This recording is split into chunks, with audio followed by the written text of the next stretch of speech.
Hey guys, welcome to my YouTube channel Miyusha Mehta. So today I'll be talking about postpartum myths and facts. Guys, postpartum period है after delivery का जो time रहता है वहाँ से लेकर 6 to 8 weeks तक, like immediate after delivery जो time start हो गया वहाँ से लेके 6 to 8 weeks तक का जो भी time है उसी को हम postpartum कहते हैं. अब guys, postpartum का effect किस पर पड़ता है? Obviously ममा पे and baby पर. अब गाइज पोस्टपार्टम क्यों इतना क्रूशल है, क्यों उसके बारे में हम बात कर रहे हैं गाइज? क्योंकि ये जो टाइम होता है इसी में ममा एंड बेबी दोनों एडजस्ट कर रहे होते हैं एक दूसरे के साथ. ममा की लाइफ पूरी चेंज हो चुकी होती है, वो नई चीज़ें अडेप्ट कर रही होती है, तो she needs time, she needs support. But क्या हमें ये अच्छे से मिल पाता है? और ऊपर से आ जाते हैं ये मिथ्स जो ज़बरदस्ती उस बेचारी पे थोप दिए जाते हैं. मुझ पर भी थोपने की कोशिश की गई, थोड़ा बहुत मैंने मैनेज कर लिया, बट थोड़ा बहुत मुझे भी सहना ही पड़ा क्योंकि ओल्ड इज़ गोल्ड गाइस. उनके हम ज़्यादा थोड़ी बहुत बातें माननी भी चाहिए, पर हद से ज़्यादा जब आपको अनकम्फर्टेबल लगने लगी चीज़ें, say no to them, say no to things you are feeling not comfortable with. इसमें कोई बुराई नहीं है. तो गाइस पहले मैं बात कर लूँ मिथ्स की. मिथ्स की अगर मैं बात करने पे आएगी ना गाइस, तो इतनी लंबी लिस्ट है कि वीडियो ख़त्म ही नहीं होगी. बट जो कॉमन है और जो मुझे बहुत बहुत बार सुनने के लिए मिलती है, मैं उन्हीं चीज़ों को शेयर करूँगी. सबसे पहला जो मैंने सुना, why are you not covering your head and ears. हवा घुस जाएगी शरीर में और कानों और सर से, फिर उसके बाद ज़िंदगी भर दर्द में रहूँगी. अभी अंदाज़ नहीं आ रहा है, बाद में आएगा. क्या आएगा? हाँ, क्या आएगा? अप्रैल के महीने में राजस्थान जैसी गर्मी में, और सेकंड फ्लोर पे मेरा रूम है, वहाँ पे I am giving birth to my baby, like I am giving birth to my baby hospital जहाँ पे एसी था. I was comfortable. एकदम से घर आती हूँ, हेड वगैरह उस टाइम पे कवर करना वॉज ओके, बट इतनी गर्मी में एसी ऑन नहीं करने दिया, पंखा एक में चल रहा है. Then you want me to cover my head. मैं कैसे रहूँगी? और इतना स्वेटिंग में मैं कैसे, जब मेरी बॉडी, गाइस हमारी जो बॉडी है ना इतनी मैजिकल है, इतना माइंड हमारा इतना स्ट्रॉन्ग है, हमें वो साइन देता है. मुझे गर्मी लग रही है, वो मेरा बॉडी और मेरा माइंड मुझे साइन दे रहा है, तो why I would deny that. मेरा बेबी भी हंस रहा है इन चीज़ों पर. तो गाइज़ ये चीज़ एक हद तक हम मानते भी हैं कि सही है, बट गाइज़ उसके लिए आप टेम्परेचर देखिए, आप वेदर देखिए, आप सीज़न देखिए. अगर आपकी डिलीवरी जाड़ों के टाइम पे हो रही है या बरसात के टाइम पे जहाँ पर थोड़ा ठंडा लगता है, वहाँ पे you should cover your body और आपको एकदम अच्छे गर्म कपड़े पहनने चाहिए. बट गाइस समर के टाइम पे अगर you are delivering your baby, तो why are you sweating yourself, और ये सब चीज़ें कवर करके तो आप और अनकम्फर्टेबल फील करेंगे एंड इट्स वेरी अनहेल्दी. आप फेंट हो जाएंगे, आप डिहाइड्रेटेड फील करेंगे. ये सब चीज़ें करने की कोई ज़रूरत नहीं है, it's just a myth. Second myth की अगर मैं बात करूँ तो है कि बहुत ज़्यादा खाना खाना है, बहुत घी खाना है, बहुत लड्डू खाने हैं, तभी सही हो पाओगे. वरना कमर जो दर्द होता है, कमर दर्द तुम्हारा इंजेक्शन लगा है, सी सेक्शन हुआ है, सी सेक्शन को लेके मैं था स्पेशली, वो सही नहीं होगा, ज़िंदगी भर कमर में दर्द रहेगा. तो गाइस ऐसा कुछ नहीं है. लड्डू, घी, इन सबसे ताकत ज़रूर मिलती है, बट अगेन ये आप पे डिपेंड करता है कि आप कितना खा सकते हैं. ओवर ईटिंग कभी नहीं करनी चाहिए, it's very unhealthy. Just because लोग कह रहे हैं कि आप इतना खाओ और कह रहे हैं कि अब आप 2 जनों के लिए खाओ, ऐसा नहीं है. आप अपनी डाइट के हिसाब से खाइए, हेल्दी खाइए, कम कम गैप लेकर खाइए, पानी खूब ज़्यादा पीजिए. और आपको ज़रूरी नहीं है कि अगर आप घी डिब्बे भर भर के नहीं खाओगे और इतने बड़े बड़े लड्डू अगर आप नहीं खाओगे तो कुछ हो जाएगा.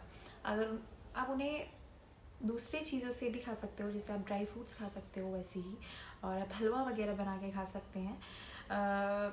ज़रूरी नहीं है कि आपको एक 3-3 4-4 चम्मच घी खाना है, इससे ये ज़रूरी नहीं है. इनके बिना भी आप हेल्दी डाइट लेकर अपनी आप को हेल्दी रख सकते हैं. और गाइज आप ब्रेस्ट फीडिंग कर रहे हैं तो उस वक्त आपको भूख ज़्यादा लगती है, बट आपको लिमिटेड ही चीज़ें खाने के लिए मिलती है. ऐसा क्यों? आपको ठंडा नहीं खाना है ज़्यादा, आपको गर्म नहीं खाना है, मिर्ची वाली चीज़ें तो यू शुड अवॉइड, ये मैं भी बोलूँगी और ये डॉक्टर्स भी बोलते हैं.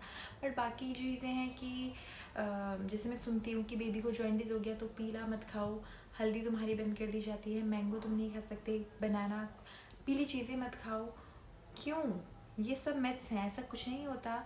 मेरे जो गायनाकोलॉजिस्ट थे, she allowed me to have everything, तो मैंने सब खाया. बट मैं खुद जो अपनी चीज़ें अवॉइड कर रही थी वो इसलिए कर रही थी क्योंकि I wanted to maintain a healthy weight. और दलिया इसलिए मैंने अपनी डाइट में ज़्यादा इसलिए लिया. और जो बाकी चीज़ें हैं वो मैंने इसलिए अवॉइड करी, जैसे चावल वगैरह, क्योंकि वो मुझे नहीं लगा, मुझे अच्छा भी नहीं लगता और मुझे वो मेरी डाइट पे ऐड भी नहीं करता था. तो गाइज़ हेल्दी डाइट लेना इज़ वेरी इंपॉर्टेंट। आप फ्रूट्स ऐड कीजिए, वेजीज ऐड कीजिए, दाल लीजिए, हेल्दी खाना खाइए, बहुत अच्छी चीज़ है, बहुत ज़रूरी है आपके और आपके बेबी दोनों के लिए। अब गाइस एक और मिथ की अगर मैं बात करूँ तो वो ये है कि सी सेक्शन वालों को कमर का दर्द हमेशा रहता है। तो गाइस ऐसा नहीं है, कहीं ऐसा नहीं लिखा कि सी सेक्शन होने से कमर का दर्द हमेशा रहेगा just because you are having anaesthesia. ऐसा बिल्कुल नहीं है गाइस। आपकी स्लीपिंग पोजीशन, आपका बैठने का पोस्चर, आपकी लाइफस्टाइल, ये सब चीज़ें इम्पेक्ट करती हैं कमर दर्द होने में, ठीक है। और आपका कैल्शियम इंटेक कितना रहा, आयरन इंटेक कितना रहा, जो मेडिसिन आपको डॉक्टर्स ने प्रिस्क्राइब करी थी आफ्टर डिलीवरी लेने के लिए, क्या आपने वो प्रॉपरली ली? अगर नहीं ली तो गाइज ये सब चीज़ें के consequences you have to face. But अगर आपने सारी चीज़ें अच्छे से करी हैं तो आई डोंट थिंक सो कि ऐसी चीज़ें आपको आगे चलकर प्रॉब्लम देंगी, क्योंकि नॉर्मल डिलीवरी हो या सिजेरियन डिलीवरी हो, आदमी हो या औरत हो, सबको 40s-50s के बाद दर्द होना इज़ वेरी कॉमन। मेरे तो 20s में ही रहता है पहले से ही, शादी से पहले से ही। अब गाइस अगर हम बात करें मिथ्स की, तो हमने बहुत बात कर ली। एक और शायद मिथ मैं स्किप कर रही हूँ, वो था कि वेट लॉस को लेके जो बात है, अजवाइन वाटर नहीं पियेंगे तो मोटे हो जाएंगे। सी सेक्शन वालों का शरीर फैल जाता है। वेस्ट बेल्ट नहीं लगाएंगे तो पतले नहीं होंगे।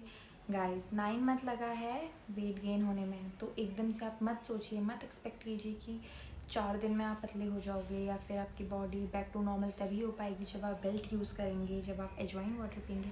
अजवाइन water is a very good thing to have, मैं भी पीती हूँ, बट अगर आप इसे नहीं ले रहे हैं तो ऐसा मत समझिए कि आप मोटे ही रह जाएंगे, या फिर आप वेस्ट बेल्ट नहीं लगाएंगे तो आप मोटे ही हो जाएंगे। गाइस बेल्ट भी काफ़ी अच्छी चीज़ है, वो भी आपको हेल्प करती है, बट अगेन आपकी लाइफस्टाइल, आप कितने एक्टिव हैं, ये सब चीज़ें भी मैटर करती हैं आपको फिट रखने में।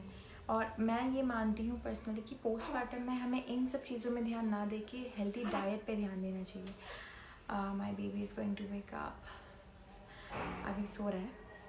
अब गाइस बात करते हैं अलग टॉपिक पर, इसी से रिलेटेड है, postmortem depression and baby blues को लेके।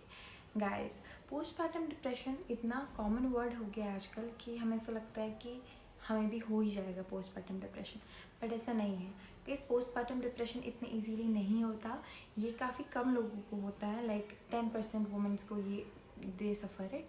बाकी को जो मोस्ट ऑफ द वुमेन है दे सफ़र बेबी ब्लूज़, और वो मैंने भी सफ़र करा।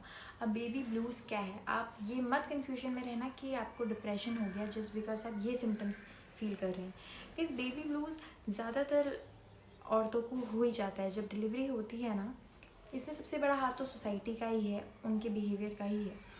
पहले जब लेडी प्रेग्नेंट होती है तो उन्हें सब ऐसा फील कराते हैं, oh you are glowing, you are looking like a goddess, और आप बेबी को बर्थ देने वाली हो, ईट हेल्दी, आप अच्छे से ध्यान रखिए, ये है वो है, काफ़ी सब लाइक उन्हें काफ़ी स्पेशल फील कराते हैं। बट जैसे ही बेबी एक बार डिलीवरी हो जाती है, सब उस औरत को भूल जाते हैं और सबका ध्यान बेबी पे चले जाता है।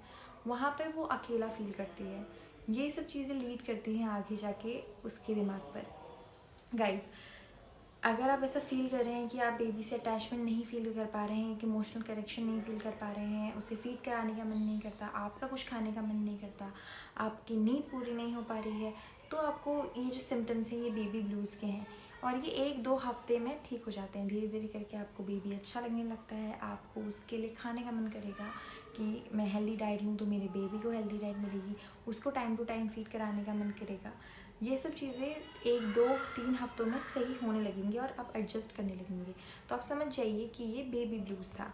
बट अगर ये चीज़ें टाइम के साथ साथ बढ़ती जा रही हैं, और इसमें बहुत सारे फैक्टर्स मैटर करते हैं, lack of husband supports, lack of family supports, आप अकेले हैं, और भी बहुत सारी चीज़ें हैं, उन सब से अगर ये चीज़ें बढ़ते बढ़ते जा रही हैं और हमेशा आप सैड हैं, हमेशा आपको मूड स्विंग्स रहते हैं, और ये चीज़ लाइक कम नहीं हुई, 1-2 हफ्तों में भी नहीं गई, ये सिम्टम्स हैं पोस्टमार्टम डिप्रेशन के। बट गाइस पोस्टमार्टम डिप्रेशन हो भी गया तो आपको इसमें शर्माने की कोई बात नहीं है, क्योंकि मेंटल हेल्थ को लेकर वैसे ही इंडिया के लोगों की सोच बहुत ख़राब है, उसको चेंज करने की ज़रूरत है। Guys postmortem is very common in the sense कि इससे कोई भी शर्माने की बात नहीं है, ये किसी को भी हो सकता है, आपको, मुझे, या किसी और को, हमारी बहनों को, किसी को भी। उन्हें हमें सपोर्ट करना है, उन्हें हमें ऐसे नहीं फील कराना है कि वो अकेले हैं या फिर वो पागल हैं, जिसका लोग वो नॉर्मली बोलते हैं। फैमिली सपोर्ट, हस्बैंड सपोर्ट और एक पॉजिटिव माहौल जब एक लेडी को मिलता है वो इन सब चीज़ों से डेफिनेटली कोप अप करेगी। बाकी medical help is also there और कोई भी इसमें शर्माने की बात बिल्कुल भी नहीं है। खुल के इसका आपको सामना करना है। आप वैसे ही काफ़ी ब्रेव हैं क्योंकि you give birth to your baby और आप एक वॉरियर ऑलरेडी हैं। गाइस, अब मैं बात करती हूँ थोड़ा बहुत जो बेबी को लेकर मिथ्स हैं, वो भी थोड़ा जो जिसमें मैंने भी एक गलती करी थी वो मैं आपको चाहती हूँ कि रिपीट मत कीजिएगा। पहला है कि जब बेबी की डिलीवरी होती है तो उसे हनी चटा देते हैं हमारे वहाँ। It's a very unhealthy practice guys. Honey doctors हो गया सब मना करते हैं, ऐसा बिल्कुल नहीं करना चाहिए। बेबी इतना छोटा होता है कि ना उसे आप हनी चटा सकते हैं 6 मंथ तक, ना पानी ना फ्रूट्स और कुछ भी नहीं। All he needs is a breast milk और फॉर्मूला। गाइस, गाय का दूध ये भैंस का दूध हो गया, ये बफलो मिल्क और काऊ मिल्क, ये सब भी बेबी डाइजेस्ट नहीं कर पाते हैं 1 ईयर तक, तो आप वो भी बिल्कुल मत दीजिए बेबी को। तीसरी चीज़ हो गई कि बेबी को काजल लगा के रख देंगे नज़र ना लगे करके। काजल लगाना इज़ ओके, मैं भी लगाती हूँ, बट उनकी आइज़ में और उनके सेंसिटिव एरिया जहाँ है वहाँ पे काजल नहीं लगाना है। और बात हो गई कि बेबी को अगर कुछ हो जाता है लाइक जॉइंटिस वगैरह तो मम्मी का खाना पूरा बंद करा देते हैं। मेरा भी करवा ही दिया था घी वगैरह, पर कौन घर वालों से लड़े। बट ऐसा करने से कोई फ़ायदा नहीं है, कुछ होता नहीं है। एक और मिथ है कि अगर ममा सिक हैं तो शी कांट ब्रेस्ट फीड। ऐसा नहीं है। ज़्यादातर केसेस में शी कैन ब्रेस्ट फीड। अगर डॉक्टर मना करता है तभी वो नहीं करेगी, बाकी में वो कर सकती है। ब्रेस्ट फीडिंग से बेटर कुछ नहीं होता है बेबीज़ के लिए। बट अगर इससे मे बी लाइक मम्मा नहीं करा पा रही है ब्रेस्ट फीड तो उसमें भी कोई बुरा मानने की बात नहीं है, कोई गिल्ट फील करने की ज़रूरत नहीं है। You are a good mom, you are a great mom. Formula feed भी करा सकते हैं आप अपनी बेबी को, कोई इशू नहीं है उसमें। और गाइस, तीसरा है कि मसाज बेबी की आपको टाइम टू टाइम करती रहनी चाहिए और बेबी को आप हाइजीनिक रखिए, नहलाइए उसे टाइम टू टाइम। आप न्यू बॉर्न्स को लाइक हफ्ते में 3 दिन भी नहलाएंगे इट इज़ इनफ, क्योंकि उनकी जो बॉडी होती है वो ऑलरेडी ऑयल सिक्रीट करती है जो बेबीज़ की बॉडी को प्रोटेक्ट करते हैं। बट उनके कपड़े आपको टाइम टू टाइम चेंज करने हैं, बेबी को एकदम साफ़ सुथरे प्लेसेस में रखना है और अपने भी आपको साफ़ सफाई से रहना है, वो बहुत इम्पॉर्टेंट है। और जब तक आप रिकवरी पीरियड में हैं लाइक 6 to 8 वीक्स तक आपको ज़्यादा हैवी काम नहीं करने हैं, ओवर बेंड नहीं होना है फालतू का। अपनी बेबी से कहते हैं कि बेबी से ज़्यादा का वज़न नहीं उठाना है। आपको ऐसा लगेगा कि you are good but you are not, your body need rest, तो आप रेस्ट कीजिए, पोस्टमार्टम को एंजॉय कीजिए। इसमें फैमिली का और हस्बैंड का सपोर्ट काफ़ी ज़रूरी है, बट ये सपोर्ट नहीं मिले तो चीज़ें बिगड़ती हैं। तो किस यही सब चीज़ें था। आई थिंक मैंने जितना भी मुझे नॉलेज थी I covered everything. Still you are having any doubt you can share on comment section, I will definitely reply जितना भी मुझे आता होगा। So thank you guys, I hope you like this video and if you like this video do like, share and subscribe to my YouTube channel. Thank you.